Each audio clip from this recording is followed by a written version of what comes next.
Olá, leitores, tudo bom? Professor Pedro Rachid aqui para mais um vídeo. E o vídeo de hoje, então, eu vou falar aqui sobre o Rebelião das Massas, do Ortega y Gasset. Então não esqueça de curtir, compartilhar e se inscrever aqui no canal. Lembrando que tem as redes sociais, os links de compra, tudo aqui na descrição. E quando você compra, o livro ou outras coisas pelo link, você ajuda o canal.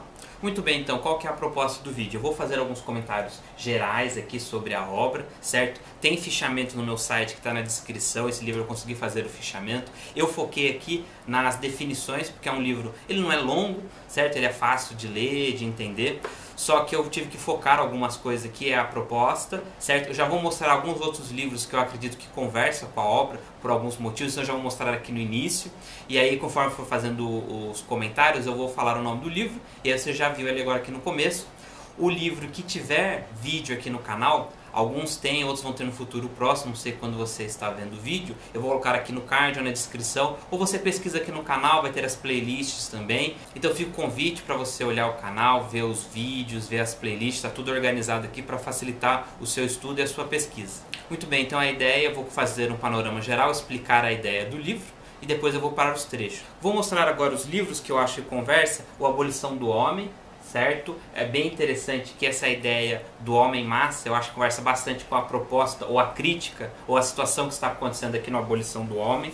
A ideia de cultura, eu tenho dois aqui de cultura, que é fundamental, um dos itens que o Ortega y Gasset traz na obra dele. Eu tenho dois aqui que complementam essa discussão: Invasão Vertical dos Bárbaros e Notas para a Definição de uma Cultura. Um próximo que conversa bastante seria Paralelo, e tem alguns cruzamentos nas informações intelectuais e sociedade, do Thomas Sowell. Este aqui, se não apareceu no canal ainda, é porque eu vou fazer uma série de vídeos, certo? Provavelmente um de cada capítulo, mas bem interessante, conversa bastante sobre várias informações.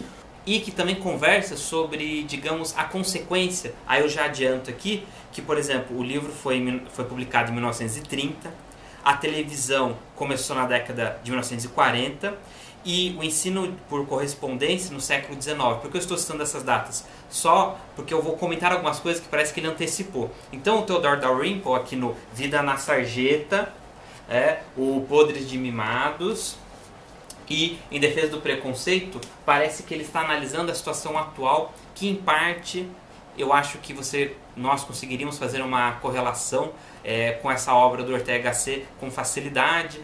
E eu acho que tem essa correlação, claro, você pode falar que tem vantagem e desvantagem, talvez não seja para você com uma outra análise, mas enfim, eu acho que conversa bastante. Esse aqui são um dos três principais do autor, gostei bastante também, são leituras bem rápidas e leves, acho que conversa. E um próximo aqui, A Revolta de Atlas, certo? Eu tenho esse box aqui com os 3 volumes. Também, se não apareceu o vídeo ainda no canal, é porque eu vou fazer uma saga de vídeos. E é interessante porque quando você utiliza aqui essa parte de livros, a literatura é a parte imaginativa, tem essa parte aqui do Ortega y Gasset que é a teoria. E aí quando você vai na literatura, que vai imaginar o mundo onde acontecem essas situações, e aí a literatura serve para isso, a gente pensar em diversos temas, né? Então isso acontece aqui nessa obra, então a gente poderia complementar. Então após a teoria você pode ir para uma literatura e você vê mais aspectos dessa situação. Então trazendo o apanhado geral da visão do autor. Basicamente ele identificou um homem médio, que essa é a massa.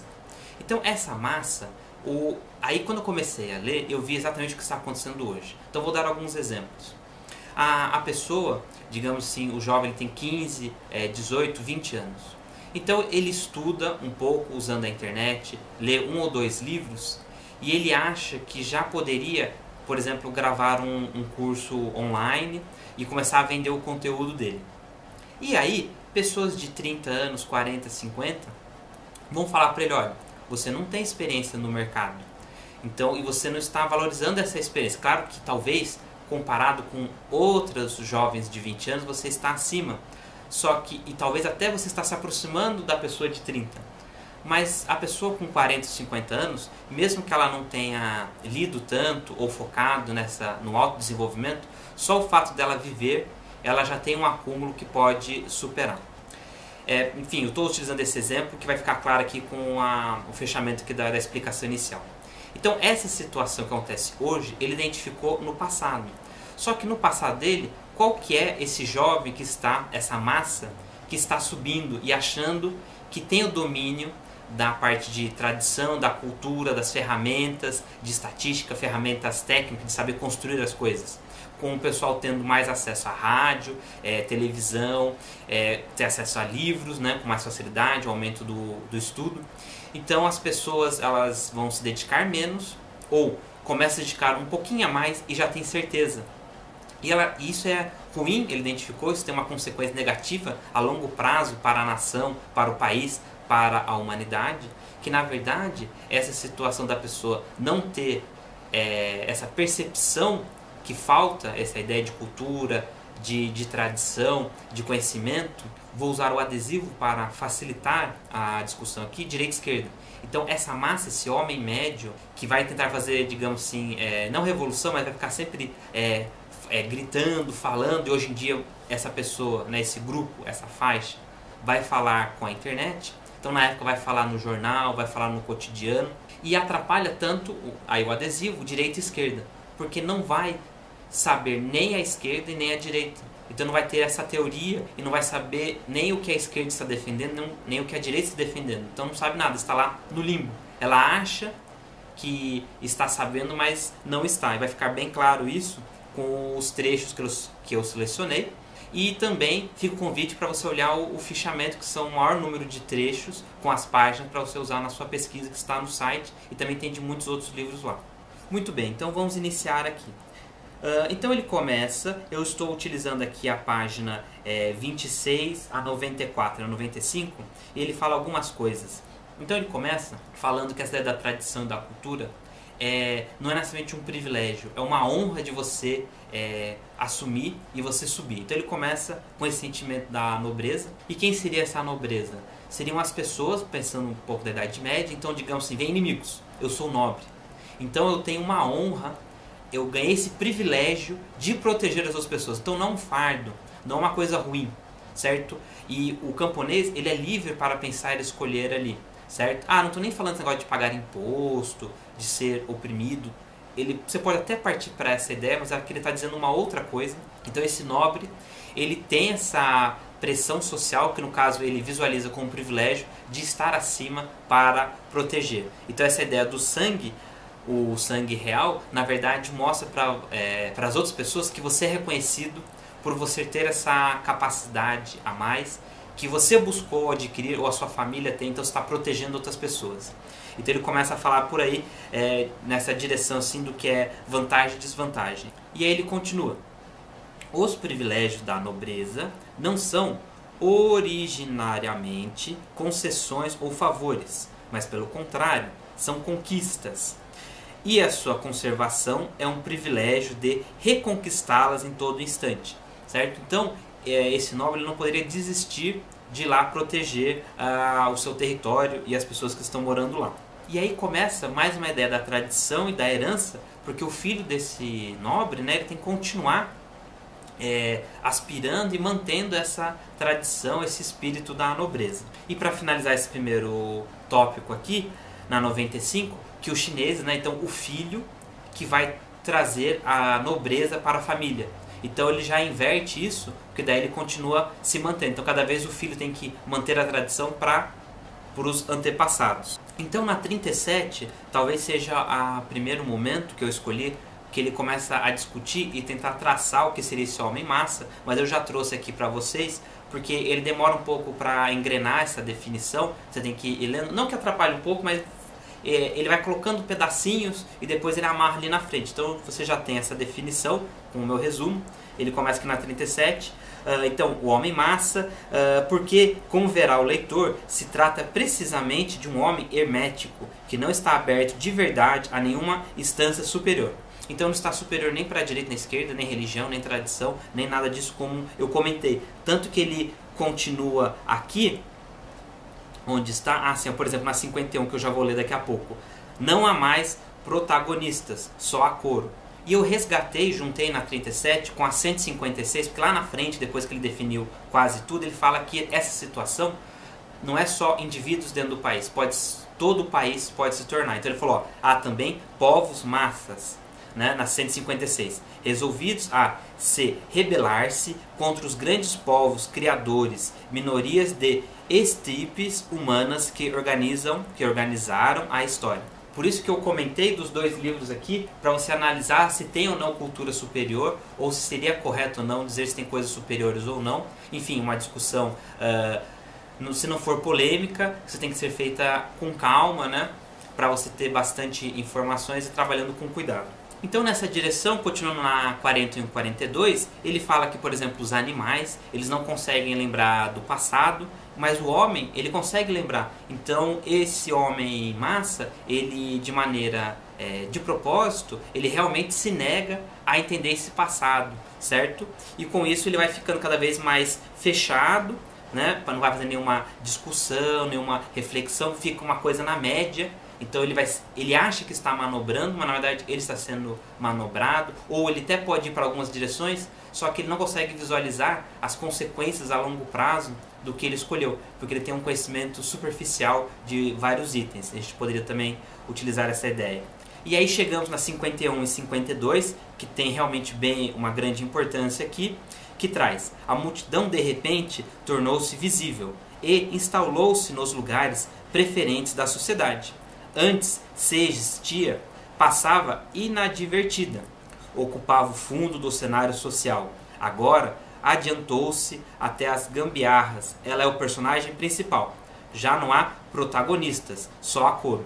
Então, quando eu li aqui o livro, eu falei, nossa, exatamente o que acontece hoje com as redes sociais e toda essa discussão de vantagens e desvantagens e outros itens que a gente poderia trazer. Eu acho que é bem intuitivo para você também. Continuando com definição, ele fala que a multidão é quantitativa e visual, certo? Então a minoria é um grupo pequeno, eu consigo identificar e eles são qualificados de alguma maneira, ou técnica, ou com algum conhecimento da tradição ou religião, enfim. A massa é o conjunto de pessoas não especialmente qualificadas. Não se entenda, pois, por massas só nem principalmente as massas operárias. Massa é o homem médio. A massa pode definir-se como um fato psicológico, sem necessidade de indivíduos em aglomeração. Diante de uma só pessoa, podemos saber se é massa ou não. Então acho que aqui a gente pode ampliar para essa ideia de mindset, né? Ou Zeitgeist, né? Esse espírito do tempo que esse grupo está construindo para ele mesmo sem ele perceber. E ele continua na 52, na 53, que no caso essa massa, ela percebia que tinha pessoas com algum conhecimento a mais, né, minorias, e essas minorias então estavam tomando as decisões porque eles tinham conhecimento a mais. Essa massa então não se portava muito, né, ficava ali como boias à deriva, estava tranquilo, só que daí elas começaram a interferir e, como a gente comentou, elas não têm essa percepção, essa profundidade. Então, por exemplo, elas visualizam que está tendo, né, na época dele, está tendo rádio, depois vai ter carro, um monte de evoluções, só que elas não sabem o trabalho que dá para construir, para manter. Por isso aqui, quando eu vi, foi a situação que acontece bastante, na minha visão, no Revolta de Atlas, né, no romance. Então eu acabei adiantando, já falei o que está na 143 e na 90, que é essa ideia do Estado. Então, além da parte técnica de produtos, como eu comentei, essa parte de construir todo o Estado com leis, a Constituição, o funcionamento, a burocracia. Então, ele até fala, ó, é presumível, é provável que as pessoas que estavam nessas situações, essas posições mais chaves, nessas minorias, elas tinham conhecimento maior. Ou se não tinham conhecimento maior, tinha alguma coisa um pouquinho maior do que ele está tentando classificar como esse homem médio aqui.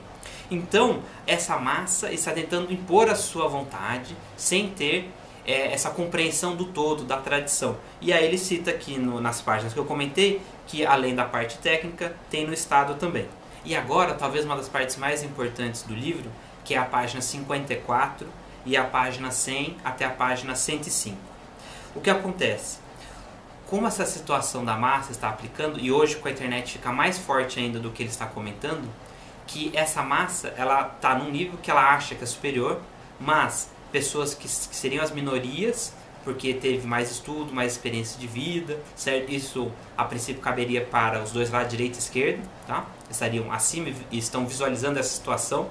Enfim, sempre usando o adesivo para facilitar, realmente é uma discussão muito mais longa. ela vai impor essa percepção média, mas ela não sabe que é média, né, para toda a sociedade. Então elas vão gritar muito. E hoje com a internet isso acontece muito. Então vai tentar trazer todo mundo para essa média. Então, tanto na arte quanto na técnica. E se a pessoa começa a falar, olha, não é bem assim, tem mais essas informações, elas não vão ouvir, certo? Então ele traz isso aqui na 105, desculpe, na 54 e na 100 até a 105. Vou fazer alguns trechos aqui. Então, por exemplo, esse homem massa, ele não é tolo, ele é mais esperto do que outras épocas, mas essa capacidade não serve de nada, a rigor. A vaga sensação de possuí-la apenas lhe serve para fechar ainda mais em si mesmo e não usá-la. Então aqui complementa, página 100. E agora na 101. Pelo menos na história até hoje, esse homem médio, ele não criava coisas, ele estava deixando as pessoas criarem e ia seguindo. E uma conclusão, acredito, fundamental aqui na 101. Hoje, pelo contrário, o homem médio tem as ideias mais taxativas sobre quanto acontece e deve acontecer no universo. Por isso perdeu o uso da audição.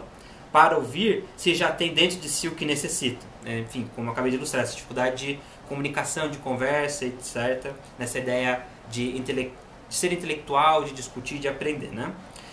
Já não é época de ouvir, mas pelo contrário, de julgar, de sentenciar e decidir. Nossa, perceba que aqui justamente acontece hoje na internet e ele percebeu isso e é 1930 que foi publicada a obra, eu acho que por isso que é tão interessante. Não há questão de vida pública em que não se intervenha, segue surdo como é, impondo suas opiniões. As ideias desse homem médio não são autenticamente ideias, nem sua posse é cultura. A ideia é um checkmate à verdade. Então essa situação, se a média da cultura e da técnica diminuir, a gente vai entrar na barbárie, por isso que eu citei este livro aqui, está na 102. Voltando sobre a globalização, como eu falei, né, as páginas 73, 75 até a 78, porque justamente então as pessoas elas estão perdidas porque ele disse estão com o mundo cada vez vai estar, claro que na época não estava tão intenso como hoje, então você tem acesso a mais informações, conhecimentos, as pessoas então vão ficar cada vez mais perdidas e ansiosas porque elas vão ter mais possibilidades, só que como ele diz aqui, domina todas as coisas, porque a gente tem ainda mais ferramentas do que ele já visualizava, por isso que, reforçando que acho que ele antecipou várias coisas interessantes, você domina todas as coisas, mas não é dono de si mesmo. Então você não tem essa, talvez, inteligência emocional, você fica muito ansioso. Outros autores que poderiam dar suporte para essa discussão de sentimentos, parte psicológica, mas ele deu aqui uma oportunidade para a gente partir dele para essas direções também. E na 84 ele fala sobre a escola, que justamente ela não está contribuindo para essa situação. Tem algumas outras coisas aqui que a gente poderia trazer, mas enfim, você tem a citação aí no fichamento, 84. Na 85 ele traz um outro autor que fala justamente a invasão vertical dos bárbaros, então eu já mostrei o livro aqui do Mário Ferreira, certo? E o que eu queria complementar nesse bloquinho de 84 e 85 é a 98, que eu vou fazer a leitura aqui.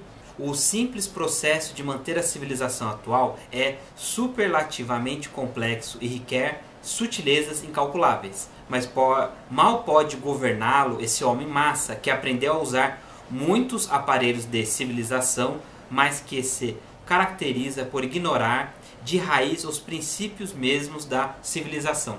Então aqui justamente, cada vez mais tecnologia, mais facilidades, mas não tem essa ideia da religião, tradição, mentalidade e todas essas coisas que a gente comentou até aqui. Então o autor ele traz uma discussão um pouco mais longa, por exemplo aqui na 88, que ele fala do homem médio, que é o que a gente está discutindo aqui, porque ele vai trazer mais à frente, eu já vou trazer aqui duas passagens, da 136 e 137, porque ele mostra um pouco essa discussão das camadas que tem na sociedade, com níveis de percepção diferentes, como eu trouxe aqui, de conhecimento, de ser especialista, e como a gente convive, né, com essas camadas no cotidiano, vantagens e desvantagens. E então nessa 88 ele fala que é o homem médio, ele só aprende a ser médio, está nessa situação que eu tentei descrever aqui para vocês, que é essas características de não ver o todo, né, da tradição e da mentalidade.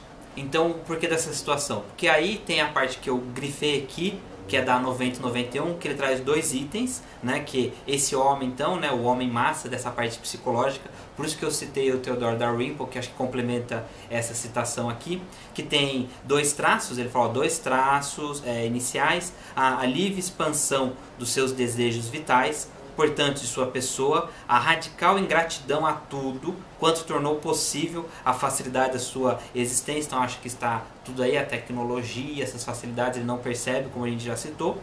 E aí um segundo item, que é a psicologia da criança mimada. Ele faz rápidas discussões, mas a gente precisaria acho que de outros autores para complementar e expandir essa discussão. E aqui da 126, acho que eu poderia até ter, lendo agora novamente, ligando com a globalização, né?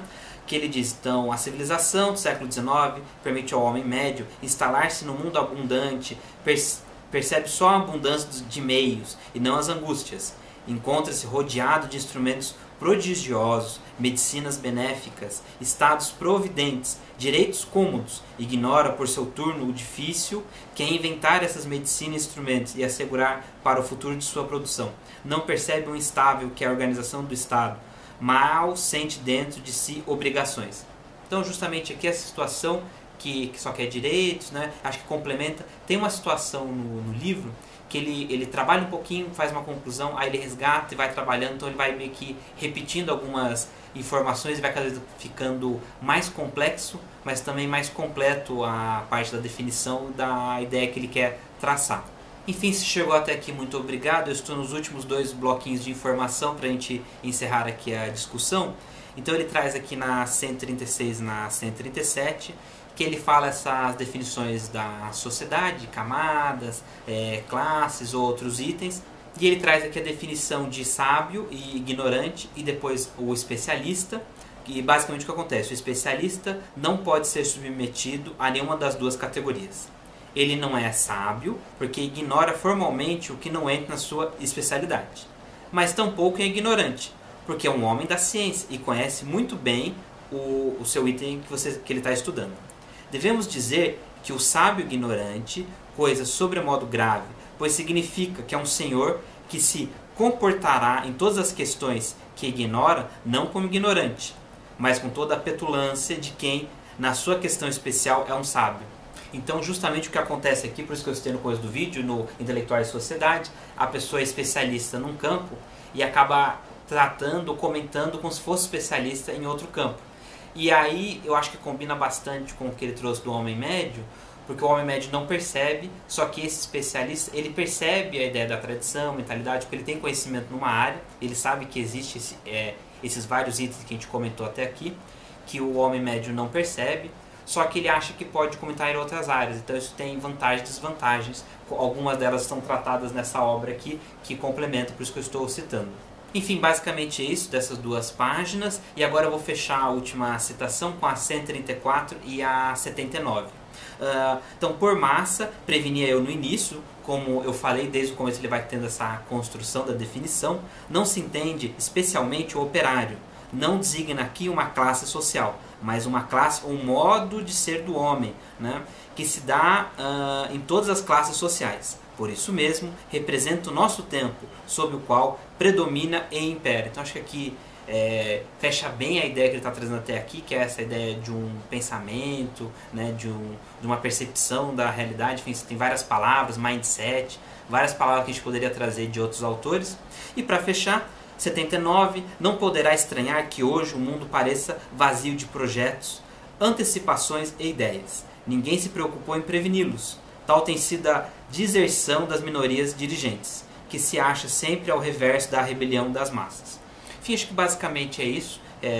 Espero que tenha trazido uma informação, um resumo para vocês refletirem sobre a obra. Como eu falei, tem o fichamento aqui que vai complementar mais ainda, se quiser aprofundar. Então, se chegou até aqui, muito obrigado. Não esqueça de curtir, compartilhar e se inscrever. Tem as redes sociais, os links na descrição. E quando você compra os livros ou outras coisas, você ajuda o canal, apoia-se. Enfim, o site também para você pegar o fichamento. Faça bastante comentários para que eu possa melhorar, que a gente possa ir conversando também. E fique acompanhando os próximos vídeos aqui do canal. Então é isso, muito obrigado e até o próximo vídeo.